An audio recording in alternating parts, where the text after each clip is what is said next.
ni kufanya uamuzi wa kumpokea Yesu. Lakini licha ya kwamba ni jambo ngumu, lakini unapompokea Yesu maisha yako yabaki jinsi yalivyo. Kuna siri iliyo ndani ya wokovu ya kwamba Yesu anainua. Kuna siri ndani ya wokovu ya kwamba Yesu anatamalaki. Kuna siri ndani ya wokovu ya kwamba Yesu anaponya magonjwa sugu. Kuna siri ndani ya wokovu ya kwamba Yesu anatawala. Kuna siri ndani ya wokovu ya kwamba ametutoa katika utumwa. Kuna siri ndani ya wokovu ambayo imetufanya tuwe jinsi tulivyo.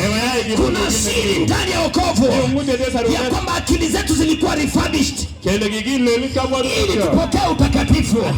Maandiko inasema jioni ya leo ya kwamba kuna mambo ambayo ni makuu mno ambayo yamejificha katika ulimwengu wa kiroho, ambayo inahitaji uokoke sawa sawa, ambayo inahitaji utafute Yesu kwa bidii, ambayo inahitaji ujiachilie mbele za Bwana. Kuna mambo ambayo yamejificha ambapo wewe umetafuta suluhisho kaikosa, lakini Yesu ako na hiyo suluhisho. Kuna mambo ambayo yamejificha, umejaribu kutafuta suluhisho kaikosa, lakini kwa Yesu kuna hiyo suluhisho.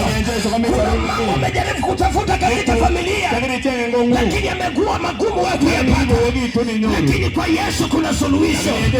Kuna mambo umejaribu kutafuta katika elimu, lakini haujapata ndani yake. Tunajua kwamba Yesu ndiye mwenye siri.